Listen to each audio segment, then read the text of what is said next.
In the modern day, mankind likes to think that every mystery is solved. History is at an end, and we stand upon the pinnacle of civilization. Yet, this is not true. For all our technological advancement and centuries of effort, many things still elude us. With this in mind, here are 5 mysterious archaeological discoveries which have perplexed experts. In 1958, a site in the area of Anatolia in southern Turkey was excavated by British archaeologist James Mellart and his team. What they discovered was extraordinary: the remains of an ancient settlement that dated from roughly 7,500 BC to 5,700 BC, named Çatalhöyük. As more of the site was uncovered, the archaeologists discovered that in this ancient town, thousands of people lived clustered in a large mud brick structure with no windows or doors to the outside. It is thought that the only way in or out of the settlement was through the roof with ladders. From there, the inhabitants would scale down further ladders into individual dwellings. Inside the windowless town, there were neither streets nor alleyways. People would simply enter through roof hatches and then walk through other people's homes to get to their own home. As they saw so much passing traffic, it is theorized that the roofs became the town's communal area and would have joined together to form elevated roads and gathering spots. Far from being dim and grimy, the rooms inside were kept immaculately clean, being well furnished for the times and having rudimentary rubbish disposal facilities. The inhabitants themselves seem to have had a high level of sophistication, with cooking facilities, wall paintings, and ventilation. It was clear to the archaeologists that the people of Çatalhöyük were culturally sophisticated. Yet for all of this, something did not make sense. Why did such a sophisticated civilization choose to live with no windows or doors to the outside? Was there a sinister reason for their self-inflicted incarceration? One suggestion is that it was fear that kept these ancient people barricaded inside their windowless homes. So, what were they afraid of? During excavations at the site, wall paintings depicting enormous animals and small people were discovered. Some have theorized that the disproportionately large animals expressed the people's fear of wild animals. Next to them, the people of the settlement felt small and vulnerable. Such terror would help to explain why the settlement was built to only be accessed by ladders, with no windows and doors that animals could get in through. Indeed, large wild boars have been known to have seriously injured and killed human beings. Yet, even with this consideration, the windowless building is a rarity compared to other settlements that would have also had dangerous interactions with wild boars. Might there have been other beasts in the area, perhaps ones which no longer exist, that may have justified such a heightened sense of dread? As time went on, however, the people of the settlement began interacting more with the outside world by eating meat and engaging in agriculture. Even so, they continue to live a cloistered existence. It has been suggested that whilst the structure may have been built initially for protection from savage animals, as the civilization evolved, so did the windowless building's purpose. One notion is that the structure perpetuated a sense of equality in its inhabitants. In other words, the dark, cell-like rooms acted as a sinister form of social control. After all, archaeological studies of the site have revealed that the society that lived in the building had no hierarchy and displayed signs of gender equality. As the town moved away from its hunter-gatherer origins, farming and other enterprises would have given some of its residents the opportunity to accumulate more goods than others. This would have introduced a sense of inequality, which would have no doubt been exacerbated by confined living conditions. It has been suggested that despite attempts at equality, violence was used in an attempt to regulate and equalize society. Such violence can be seen on skulls found at the site, which bear traces of non-fatal impact injuries. It has been theorized that the social tensions created by growing inequality amongst the different residents may have led to the breakdown of society and the eventual abandonment of the site. With all this in mind, it may then be that the purpose of the town's enclosure was not to keep something out, but rather to keep everyone in and the same. As the current director of the excavation, Ian Hodder, has stated, it might not have been the nicest society to live in. However, for all these theories, no one truly knows the hows or whys of the settlement, or indeed how it fell. the mystery remains, with much of the site still to be uncovered. In 2013, during a controlled excavation of Katsuren Castle in Okinawa, Japan, experts encountered a small, unexpected object. A copper Roman coin from the 4th century AD. The coin caused an immediate sensation. After all, there are no known links of any direct contemporary connection between the ancient Roman Empire and Japan. Some have suggested that the coin was a mere curiosity kept at the site, having somehow made its way there after the fall of the Roman Empire. This has, after all, been the case in other discoveries, and it is known that some authentic and fake Roman coins have been found being used as decorations in China. Ancient tools for producing imitation Roman coins have even been found in Southeast Asia. However, the coin found at Okinawa was made of copper and represented very little value, either monetarily or decoratively. One would expect that Roman coins used for decoration, especially within a castle, would be those made of gold. This coin was not, and no gold coins were found at the site either. How and why this meager coin ended up so far away from Rome is a mystery. It is, of course, widely known that the Roman Empire was not an insulated state. The empire had large territorial holdings around the Mediterranean Sea in Europe and stretched across to the British Isles, down to North Africa and into West Asia. Its trading links were vast, with some even theorizing that the empire's reach was greater than that which has been accepted, with the Romans possibly even having pre-Columbian contact with the New World. Surprisingly, these theories do have some evidence to support them, with a depiction of what appears to be a pineapple, which was not imported to Europe until after Columbus, being depicted in a fruit bowl in a floor mosaic in Pompeii. Whether it is a pineapple or not has been disputed, but the question as to how much interaction the Romans had with the rest of the world is constantly being revisited. Roman coins have been found circulating during the time of the empire in India, Southeast Asia, and even northern China. Indeed, there is even a story of a Roman embassy traveling to China during the 2nd century AD. The Romans were an incredibly advanced civilization, arguably only being surpassed in modern times. And as only a small percentage of Roman records have survived to this day, it may be that archaeology is only scratching the surface of the capabilities of one of the largest empires the world has ever seen. And with a Roman coin being found in Japan, one cannot help but wonder just how great was the Roman Empire's reach. In the 1960s, archaeologists from the University of Chicago in Istanbul examined a site in southeastern Turkey, which they disregarded as a medieval cemetery. Whilst they were quick to dismiss the find, their research did not go unnoticed by the German archaeologist Klaus Schmidt. After examining their papers, he believed that there could be something prehistoric at the site. He was right.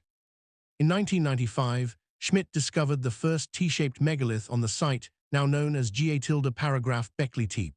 It would, however, take until 2007 for the excavation of Çatalhöyük to be in full motion. Over the years, a vast complex of Stonehenge-like structures have been uncovered. Not only are the structures vast and impressive, combined they are the oldest known Neolithic site in the world. Even then, what has been uncovered is thought to represent only around 5% of the entire archaeological site. It is for this reason that it has been hailed by experts as one of the most significant finds of our time, with archaeologist Ian Hodder of the University of Stanford stating Çatalhöyük changes everything. Its tremendous archaeological importance is largely due to its age. The site is 11,000 years old, meaning that it was constructed 6,500 years before the Great Pyramid of Giza. This was a time when people were primarily hunter-gatherers, people who are not believed to have possessed any technology or adequate social structures to have enabled them to move incredibly heavy objects that weighed multiple tons, namely those stone pillars found at Çatalhöyük. Even the wheel was yet to be invented. The site seems to be lacking any evidence of dwellings. It is also littered with animal bones from wild game, which would indicate that the people who built this immense structure continued to be hunter-gatherers. With the apparent lack of basic technologies and settled society, the how and why Ga paragraph Beckley Teep was constructed remains a mystery. A researcher of prehistory, Graham Hancock, believes the site was created after the trauma of a great cataclysm, namely a comet impact. He has suggested that the event imbued people in the area with a need to appease the gods and create a temple of sorts. More mainstream archaeologists also believe that the site was built for ritual purposes. The initial excavator, Klaus Schmidt, was one of the first to present this theory. Today, the idea that Ga paragraph Beckley Teep is the world's first temple is challenging the orthodox belief that man learned to farm and create tools before building megalithic structures. Ga paragraph Beckley Teep suggests an alternative possibility, that human beings invented tools, organized labor, and started to settle down in order to build megalithic structures. In other words, the urge to worship sparked civilization. Whatever the case may be, with only a fraction of the whole site having been uncovered, with pictograms believed to be the earliest ever made yet to be fully analyzed, Ga paragraph Beckley Teep no doubt holds more secrets. As work continues at the site, it can be hoped that we will soon learn more about the origins of civilization. As the world entered the 20th century, one of the most remarkable artifacts of the ancients was discovered. The strange object was found by sponge divers off the Greek coast. It was when they were scouring the seabed for food that they stumbled upon a remarkable shipwreck. Dozens of marble statues and vast amounts of rich pottery and artifacts were scattered across the ocean floor. It was an ancient treasure ship, with coins on board dating it to around 70 BC. Amongst its treasures, something different was discovered, a peculiar-looking device which appeared to be made from a series of gears. The records that have survived from the time were not able to identify the device, and so for decades it remained untouched. It wasn't until Derek John de Solar Price, a scientist and researcher, studied the object now known as the Antikythera mechanism that conclusions about its purpose were able to be made. Based on his observations, he stated that it was his belief that the object was an ancient analog computer, a device that could be used as a sort of astronomical calendar so as to figure out the placement of the sun and moon. He wrote down these observations in 1974, but many were skeptical of his claims. Then, in 2005, experts used X-ray tomography to reveal a three-dimensional model of the device. Price was proven right. The ancient Greeks had managed to create what has been called the most remarkable artifact of ancient science. The device comprised 30 gears arranged inside a wooden box with a hand crank. By turning the crank, anyone could determine where the sun, moon, and planets would be at that time, what phase the moon would be on that night, predict future eclipses, and even figure out when the next Olympic Games were to be held. The ancient Greeks had invented a computer. Data relating to time and space had been programmed into an analog device, which, through the use of a hand crank, could regurgitate appropriate and specific information dependent upon the user's requirements. Nothing as impressive as this had been discovered before. Despite its purpose being ascertained, the mechanism was still an enigma. Why had only one of these ancient devices been discovered? What happened to this type of invention, and indeed its inventor? Inventions such as the mechanism were highly prized in the ancient world. A device similar, but nowhere near as well-developed or intricate, had been crafted by the ancient inventor and polymath Archimedes in Syracuse.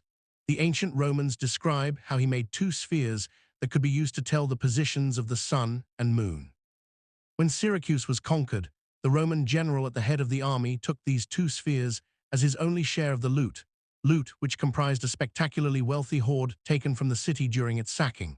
That a general was only interested in Archimedes' invention indicates just how prized ingenuity and invention was by these ancient people. This deepens the mystery as to why the Antikythera mechanism, a far superior artifact, is so singular and unknown. In an attempt to explain the mechanism, some have linked the device to the genius Archimedes. However, he was much older than the shipwreck where the mechanism was found. Having died in 212 BC, experts place the most likely date of the mechanism between 130 and 170 BC. While some researchers see the mechanism as part of a tradition that would lead to the development of other astronomical devices, it is perhaps more likely that it was a wholly unique invention that left no heritage except that on the ocean floor.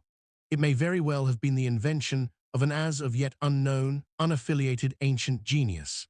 Erich von Daniken, a researcher into fringe archaeology, has even suggested that the device may have an otherworldly origin.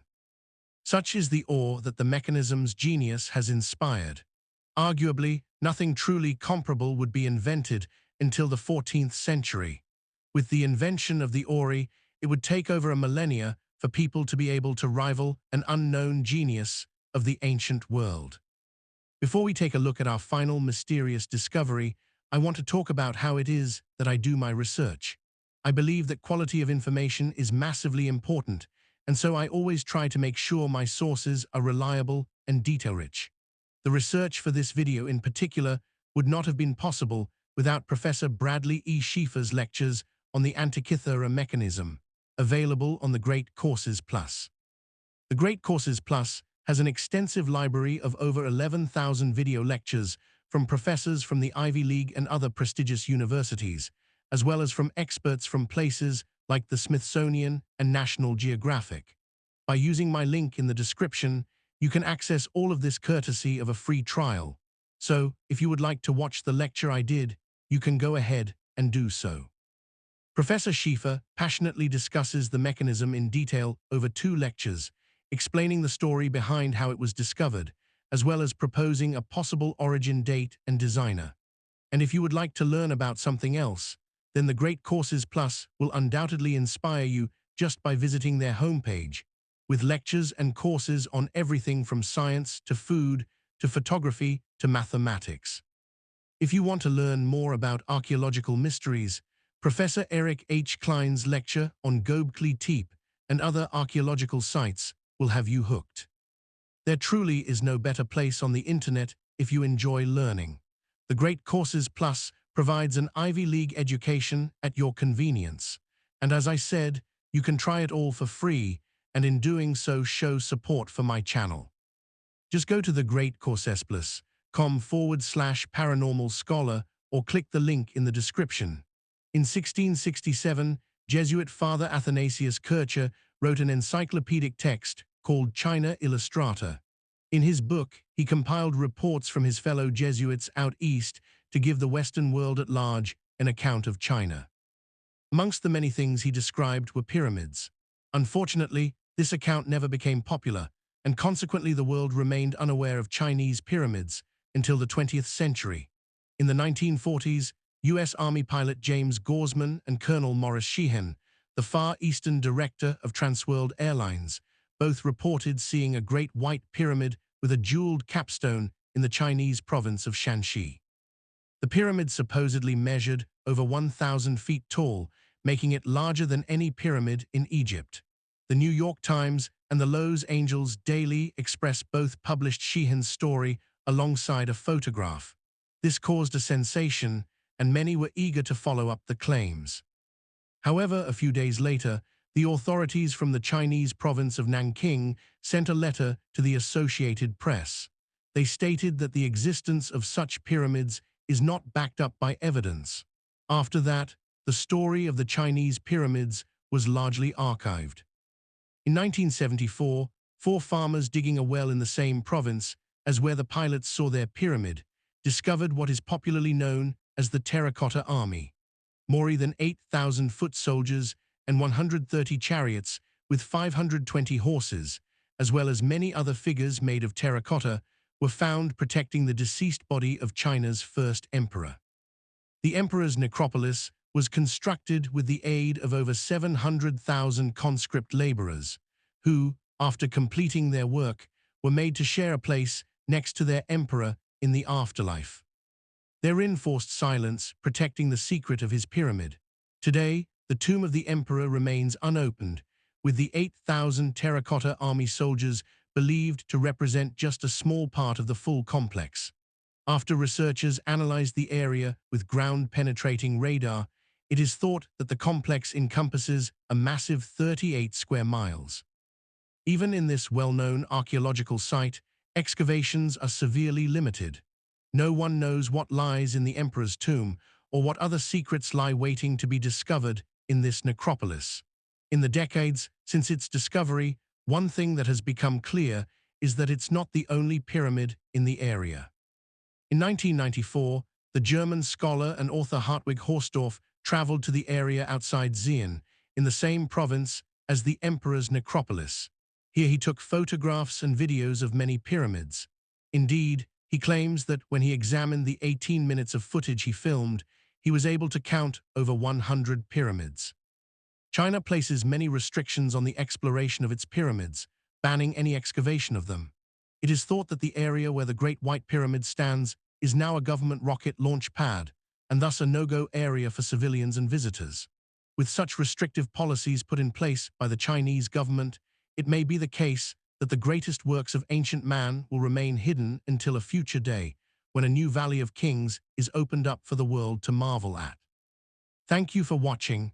What do you think of the 5 discoveries discussed in this video? Share your thoughts in the comments below. If you enjoyed and haven't done so already, be sure to subscribe for more. To receive notifications of new videos, make sure you have clicked the bell icon next to my subscription box.